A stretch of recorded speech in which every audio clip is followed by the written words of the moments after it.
Another important way how I control my risk is to make sure that I do not have more than 5% in one share in one company, and I do not have more than 10-15% in one industry, right? So that is also very important. So if I like financial services, it doesn't mean I'll have HDFC Bank, ICICI Bank, SBI, Cholamandalam, Sundaram Finance. When you keep buying all these shares, apart from say all this National Stock Exchange, or CAMS, or a couple of mutual funds, insurance companies, you realize that your weightage to financial services is far greater than the weightage to the financial services in the index. But remember, the index may as of now does not have a life insurance company, asset management company, right? So all this could come. So based on all that, I suddenly say, oh, if 30% of my portfolio is financial services, that's scary, right? So it will never go to that, but I have a 5% cap on how much should be there in one particular script, and I try to stick to that. The problem with that is, if a company is doing extremely well, it's very difficult to sell that share, but that is very important to sell. Like I said, if 66% return that I've got in Siemens and Cummins in the last 1 year, why would I not sell an extremely small position? Let's say 5% of my position. I've got 1000 shares. Why will I not sell off 50 shares? I may not talk of even 500 shares, but 50 shares is 5% of your portfolio. Why not cut your position by 5% in that portfolio? Yes, maybe infrastructure will do well, blah, blah, blah, all that is true. But why not cut a position? So I do cut positions. So if I also realize that if I put 1 lakh in a share, the maximum I can lose is 1 lakh. But the opportunity cost of not investing in the share could be pretty high. So I'll just sometimes I stay here. I'm not very clear as to what I always do. I don't think I'm very consistent in what I do. That brings us to a very important thing as to how to monitor investments. For example, I have invested in the Murugappa group. Now there is nothing called the Murugappa group, or the Sundaram group. They've all split among themselves.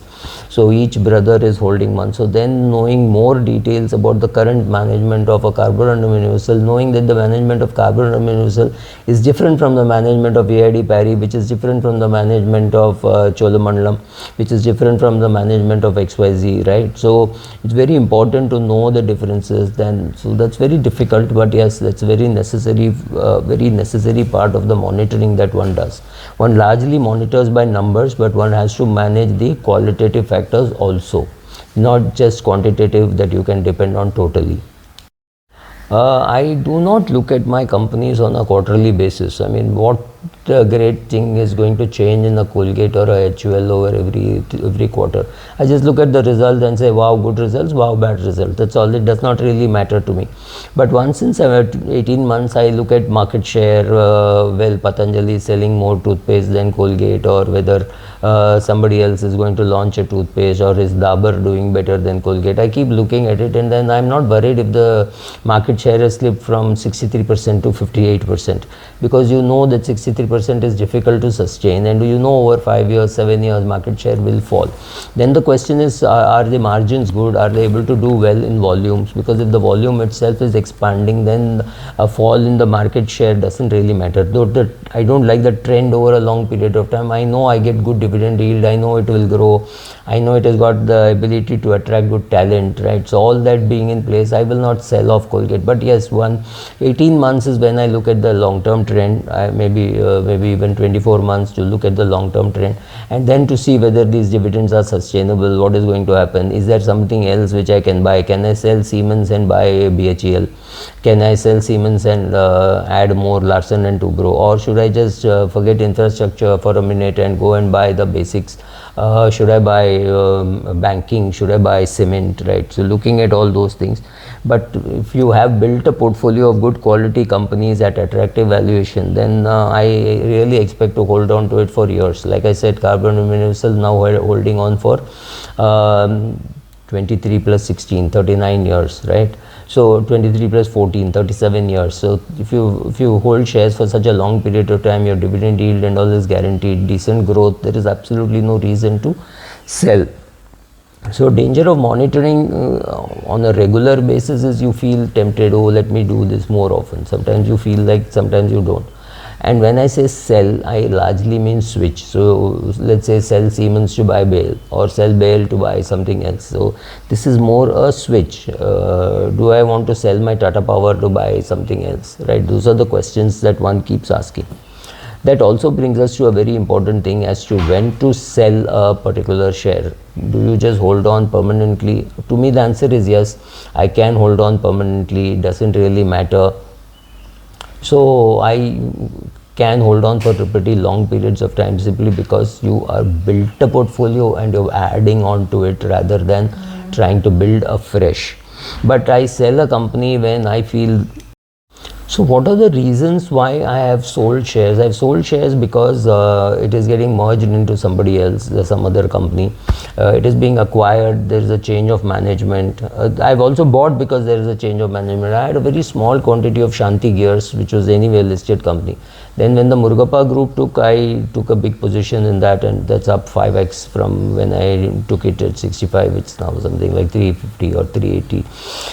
Something like that. So yes, now I'm more willing to, it had very good management in the beginning. It's not to say that the Murugappa group has added value in terms of the management, but yes, they have added some value. And same thing for CG Power. I would never have touched CG Power.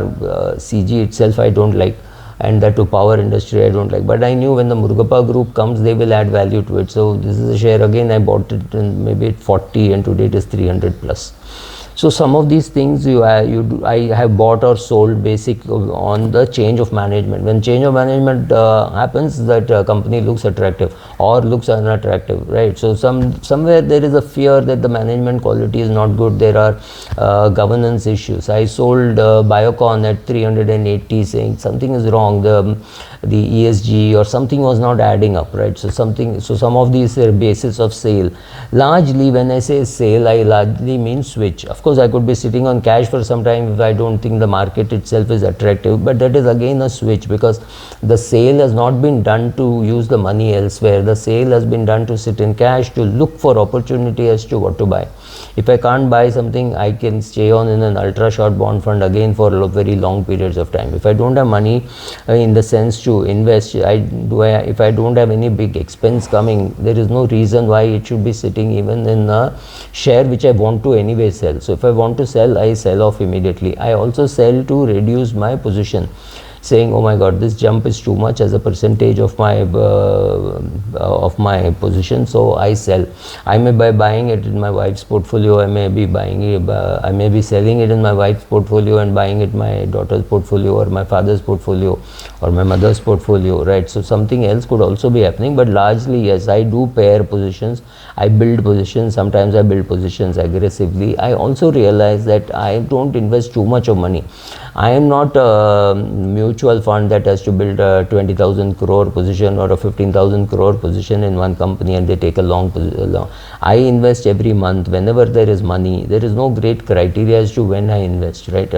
Whenever I see I have money, I invest. Whenever I think I need money, I disinvest.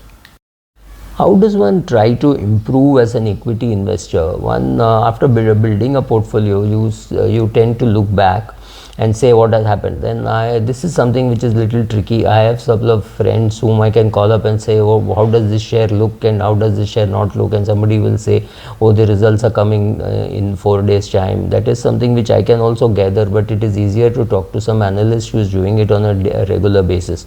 Or somebody else will call and say, what do you think of this industry? What's happening? Some fund manager meet or some fellow investor, some chat.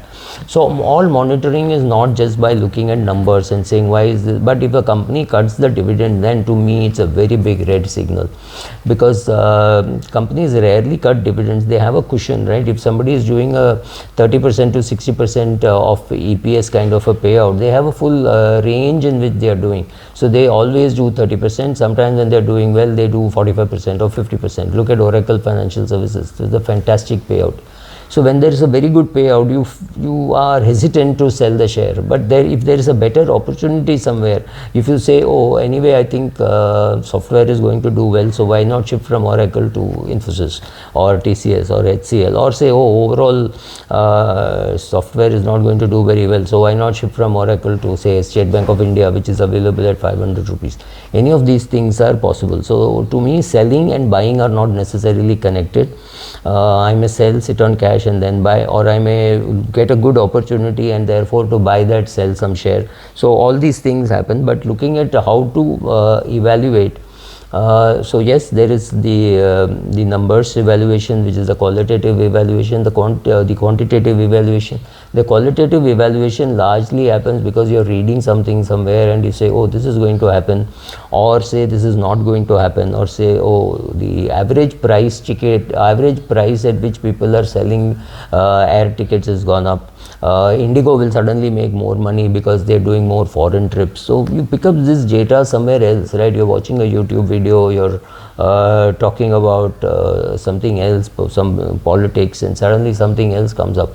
So all these things are evaluation. So do I do a very scientific and methodical evaluation? No, but I know a lot of analysts, so I speak to some analysts, and sometimes it is fund manager, sometimes it is analyst, sometimes it's some fellow investor. So some talk somewhere, all this is part of the evaluation process. Sitting and doing an evaluation can only be quantitative. Qualitative has to be reading. So those are the ways of doing evaluation and trying to improve.